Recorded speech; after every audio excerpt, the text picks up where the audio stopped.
Achieving good teamwork. To help your teams perform to the best of their ability, create clear goals. All team members need to have a thorough understanding of the goals of the team and a belief that these goals embody a worthwhile result. This encourages team members to sublimate personal concerns to those of the team. Members need to be committed to the team's goals, know what they are expected to accomplish, and understand how they will work together to achieve these goals. However, these goals must be attainable. Team members can lose morale if it seems that they are not. To avoid this, set smaller interim milestones in the path to your overall goal.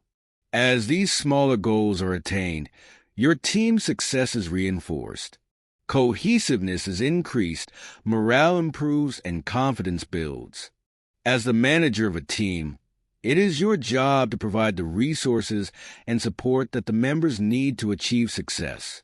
Offer skills training where needed, either personally or by calling in specialists within your organization or outside training services. Steering your team. Team members should all share in the glory when their team succeeds, but also share in the blame when the team fails.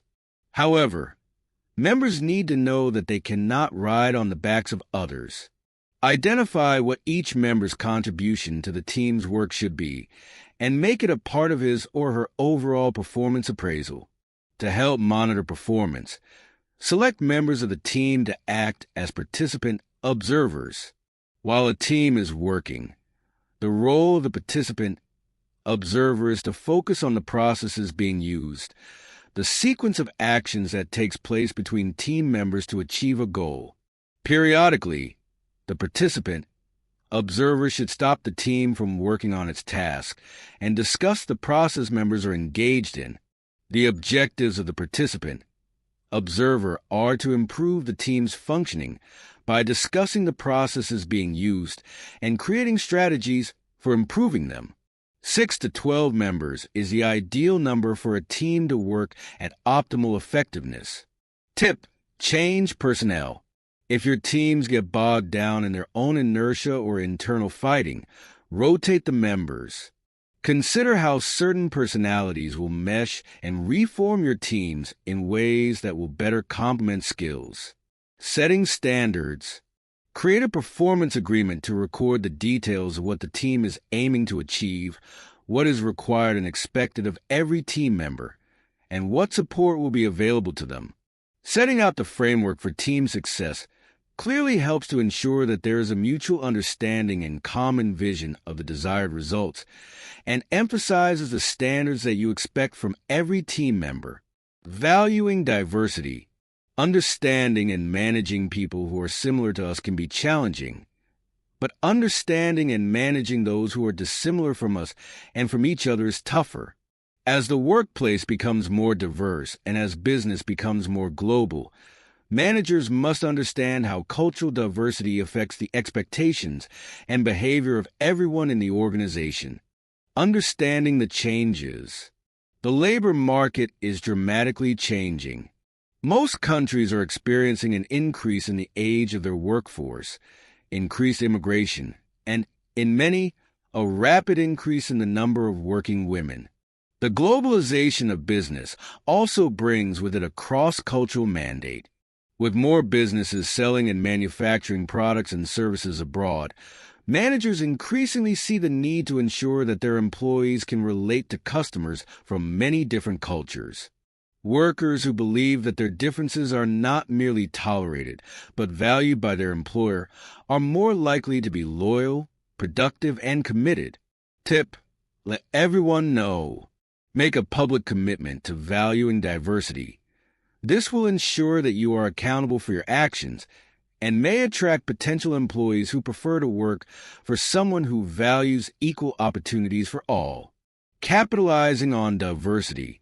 Managers face many challenges capitalizing on diversity, such as coping with employees' unfamiliarity with native languages, learning which rewards are valued by different demographics, and providing career development programs that fit the values of different targeted groups. There are several ways for you to try to capitalize on diversity. Communicate your objectives and expectations about diversity to employees through a range of channels, such as mission and value statements, slogans, creeds, newsletters, speeches, emails, and everyday conversations. Recruit through non-traditional sources. Relying on current employee referrals usually produces a limited range of candidates. Try instead to identify novel sources for recruitment, such as women's job networks, targeted newspapers, training centers for the disabled, urban job banks, and over 50s clubs. Use diverse incentives for motivation. Most studies on the subject of motivation are by North American researchers. Unsurprisingly, on North American workers. Consequently, these studies are based on beliefs that most people work to promote their own well-being and get ahead. This may be at odds with people from more collectivist countries, such as Venezuela, Singapore, Japan, and Mexico, where individuals are driven by their loyalty to the organization or society, not their own self-interest. Tip: practice what you preach. First, look into your heart and mind and root out any prejudice. Then, demonstrate your acceptance in everything that you say and do. Delegating effectively. Managers are responsible for getting things done through other people. You need to accomplish assigned goals by delegating responsibility and authority to others. Empowering others through delegation is one of the most powerful managerial tools for increasing productivity. Empowering others. Managers delegate by transferring authority and responsibility for work to employees. Delegation empowers employees to achieve goals by allowing them to make their own decisions about how to do a job. Delegation also helps develop employees for promotion opportunities by expanding their knowledge, job capabilities, and decision-making skills. Delegating lets you focus on key strategic activities and can also lead to better decision-making. Feeling the benefits. Effective delegation is key for any manager. It will free up your time, allowing you to focus on big-picture strategic activities. It can also lead to better decision-making because it pushes decisions down the organization, meaning that decision-makers are often closer to the problems. It also helps those you are managing develop their own decision-making skills and prepares them for future promotion opportunities. The 4 components of delegation. 1. Allocation of duties. Before a manager can delegate authority, the tasks and activities that need to be accomplished must be explained. 2. Delegation of authority. Delegation is the process of transferring authority to empower a subordinate to act for you as a manager. 3. Assignment of responsibility. Managers should assign responsibility to the empowered employee for performing the job adequately. 4. Creation of accountability. Managers should hold empowered employees responsible for properly carrying out their duties. This includes taking responsibility for the completion of tasks assigned to them and also being accountable to the manager for the satisfactory performance of that work. Letting go. Managers often have trouble delegating. Some are afraid to give up control, explaining, "I like to do things myself because then I know it's done, and it's done right." Others lack confidence in their employees or fear that they may be criticized for others' mistakes. While you may be capable of doing the tasks you delegate better, faster, or with fewer mistakes, it is not possible to do everything yourself. If you often feel that your team isn't taking ownership of projects, it may suggest that you are handing out tasks rather than delegating responsibility. When you delegate, you should expect and accept some mistakes by those you delegate to. Mistakes are often good learning experiences. You also should put in place adequate mechanisms for feedback so you will know what is happening. You should expect and accept some mistakes by those you delegate to. Mistakes are often good learning experiences. 20% of your activity yields 80% of your results. Try to do more of the 20% and delegate the 80%.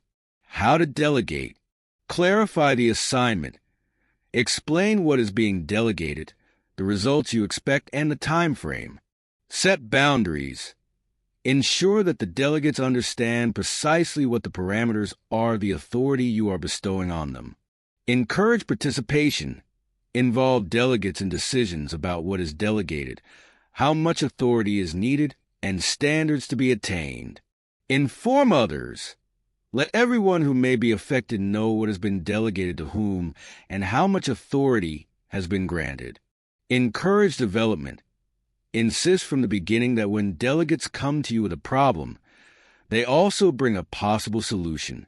Establish controls. Agree on a specific time for completion of the task, and set dates when progress will be checked and problems discussed. Motivating others. Every day, people make decisions about how much effort to put into their work. Managers have many opportunities to influence these decisions and motivate their team by providing challenging work, recognizing outstanding performance, allowing participation in decisions that affect employees, and showing concern for personal issues. Understanding needs. As a manager, you need to understand what drives your team to do the best that they can. American psychologist Abraham Maslow proposed that every individual has a 5-level hierarchy of needs that they are driven to attempt to satisfy. After a lower-level need has been largely satisfied, its impact on behavior diminishes, and a person may begin to be motivated to gain the next highest-level need. There are 2 aspects to what makes a person perform well: ability and motivation. Ability is the product of aptitude, training, and resources, while motivation is the product of desire and commitment. All of these elements are required for high performance levels. If someone is not performing well, the first question you should ask yourself is this person's poor performance the result of a lack of ability or a lack of motivation? Motivational methods can often be very effective for improving performance, but if the problem is lack of ability, no amount of pressure or encouragement will help. What the person needs is training, additional resources, or a different job. Ability is the product of aptitude, training, and resources, while motivation is the product of desire and commitment. All are required for high performance levels. 29% of people are motivated by doing a meaningful job, compared to 25% who are primarily motivated by money. Maslow's hierarchy of needs. Physiological needs. Our most basic needs are for physical survival, such as to satisfy hunger or thirst. At work, this is receiving enough pay to buy food and clothing and pay our bills. Safety needs. Once physiological needs are satisfied, safety needs are aroused. These can be satisfied at work by having job security and safe working conditions and receiving medical benefits. Social needs. Once you feel reasonably secure, social needs begin to take over. At work, this means having good relationships with co-workers and participating in company social functions. Esteem needs. Next, we are motivated by the need for self-esteem and esteem from others, such as recognition for accomplishments and promotion. Self-actualization needs. The highest level is to feel that we are achieving life goals. At work, this means being able to exercise creativity and to develop and fully utilize our skills. Using positive reinforcement, rewarding progress and success, and recognizing achievements are powerful ways to motivate your team. By rewarding someone for doing something right, you positively reinforce that behavior, providing an incentive for doing it again. There are 2 basic types of reward: extrinsic and intrinsic. Many people depend on and highly value extrinsic rewards that are externally bestowed, such as praise, a promotion, or a pay raise. Others place a high value on intrinsic rewards, which originate from their own personal feelings about how they performed or the satisfaction that they derive from a job well done. Many depend on extrinsic rewards that are externally bestowed, such as praise, a promotion, or a pay raise. Case study: prioritizing needs. Teresa, a successful technical writer and a single parent, had been earning a good salary and benefits that enabled her to provide for her family's physical well-being. Ample food, comfortable housing and clothing, and good medical care. Her company then announced that it was downsizing, and she feared being laid off. This triggered concerns about her safety needs and meant that she became much less concerned about the higher-order needs of belonging to a group or her own self-esteem to perform creative and technically accurate work. Rather, she was motivated to do whatever was necessary to ensure that she kept her job or could find a new one. Once Teresa knew that her job was safe, she changed back to having a higher-order need, energizing her behavior, rewarding success. Try to understand whether each individual you are managing values intrinsic or extrinsic rewards more highly. If you always praise achievements, for example, a motivated person who excels largely for the feelings of intrinsic satisfaction will probably begin to view you as superficial. The professional may think, "I know I did a superb job on this project. Why is my manager being so condescending?" People also desire different types of extrinsic rewards. Praise may be perfectly acceptable to the person motivated by affiliation and relationship needs, but may do nothing for the person expecting a more tangible reward like money. Typical extrinsic rewards are favorable assignments, trips to desirable destinations, tuition reimbursement, pay raises, bonuses, promotions, and office placements. Motivating your team. Strengthening effort, performance, reward expectancies. To get the best from your team, emphasize the anticipated reward value, whether extrinsic or intrinsic. Make sure that every individual realizes a link between their performance and the rewards. Even if your organization does not provide performance-based pay, you can bestow other extrinsic rewards, such as allocating more favorable job assignments. Giving performance feedback. Provide feedback to demonstrate that you know what the members of your team are doing and to acknowledge improved performance or a job well done. Especially when individuals are unsure of themselves, you should point out ways in which the person is improving. Praising specific accomplishments will help bolster that person's self-esteem. Empowering employees to achieve. Empowering the people you are managing by giving them the authority, information, and tools they need to do their jobs with greater autonomy can greatly improve their motivation levels. Providing salient rewards. Employees don't all value the same rewards equally, so try to tailor your rewards to get the most out of each individual. Reinforcing the right behavior. Quite often what managers say they want, what they reward, and what they get from their team are quite different. If you verbally espouse innovation but reward doing things by the book, you are sending mixed signals and reinforcing the wrong behavior. Think carefully about your rewards and what they mean, and make sure that you reinforce behavior that you want to see repeated. Teaching skills. As a manager, an important part of your role is to help those you are managing to develop their skills.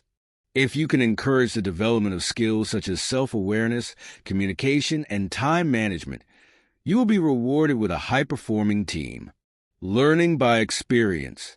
People learn faster and retain more information if they have to exert some kind of active effort. The famous quote, attributed to Confucius, "I hear and I forget. I see and I remember. I do and I understand," is frequently used to support the value of learning through experience. A major implication of this notion is that new skills can be learned only through experimenting with new behaviors, observing the results, and learning from the experience. Watching, thinking, and doing. The learning of new skills is maximized when learners get the opportunity to combine watching, thinking, and doing. The experiential learning model encompasses 4 elements: learning new concepts, conceptualizing, planning how to test the ideas planned to test, actively applying the skill in a new experience, gaining concrete experience, and examining the consequences of the experience, reflective observation. After reflecting on the experience, learners use the lessons they have learned from what happened to create a refined conceptual map of the skill, and the cycle continues. To use the experiential learning model to teach skills, you need to ensure that learners understand the skill both conceptually and behaviorally, give them opportunities to practice it, give feedback on how well they are performing the skill, and encourage them to use the skill often enough so that it becomes integrated into their behavioral repertoire. How to teach new skills. 1. Help the learners to form a conceptual understanding of a new skill. 2. Plan how they can test their understanding of the skill. 3. Get the learners to apply the new skill in concrete experience. 4. Observe what happened and discuss ways in which they can improve. Encourage others to use a skill often enough that it becomes integrated into their behavioral repertoire. Tip: paint a picture. Convey the importance of your messages using multiple channels: words, voice tones, facial expressions, gestures, pictures, postures, and audio-visual presentations. Encourage others to use a skill often enough that it becomes integrated into their behavioral repertoire. Appraising performance. As a manager, you must ensure that objectives are met and also that employees learn how to enhance their performance. Providing feedback through the formal performance appraisal process can increase productivity and morale and decrease absenteeism and staff turnover. Assessing progress. Giving feedback in a formal way in performance appraisal interviews conveys to those you are managing that you care about how they are doing. Appraisals allow you to set goals and monitor achievement, helping to motivate your team to perform to a higher level. They allow you to tell your team how well each person is progressing, which can reinforce good behavior and extinguish dysfunctional behavior.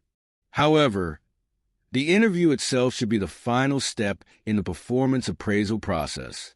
Appraisal should be a continuous process, starting with the establishment and communication of performance standards. Assess how each individual is performing relative to these standards, and use this information to discuss a person's performance in the appraisal interview. The appraisal interview. Start with the aim of putting the person at ease. Most people don't like to hear their work criticized, so be supportive and understanding and create a helpful and constructive climate. Begin by explaining what will transpire during the appraisal and why. Keep your appraisal goal-oriented and make sure that your feedback is specific. Where you can, the problems being addressed, there may be contributing factors that you are unaware of. Encourage self-evaluation. The person may acknowledge performance problems independently, thus eliminating your need to raise them. They may also offer viable solutions. Setting action points. At the end of the interview, ask the recipient to rephrase the content of your appraisal. This will indicate whether or not you succeeded in communicating your evaluation clearly. Finish by drawing up a plan of action. Draft a step-by-step plan for improvement. Include in the plan what needs to be done, by when, and how you will monitor the person's activities. Conducting appraisal interviews. Don't. Focusing only on feedback that relates to the person's job. Providing both positive and negative feedback. Sharing first-hand observations as evidence. Being unafraid to criticize the person constructively. Do. Sharing your feelings about a person's personality. Focusing your comments only on bad performance. Including rumors and allegations in your appraisal. Avoiding offending the other person by sugarcoating your criticism. Keep your appraisal goal-oriented. And make sure that the feedback you provide is specific and gives information,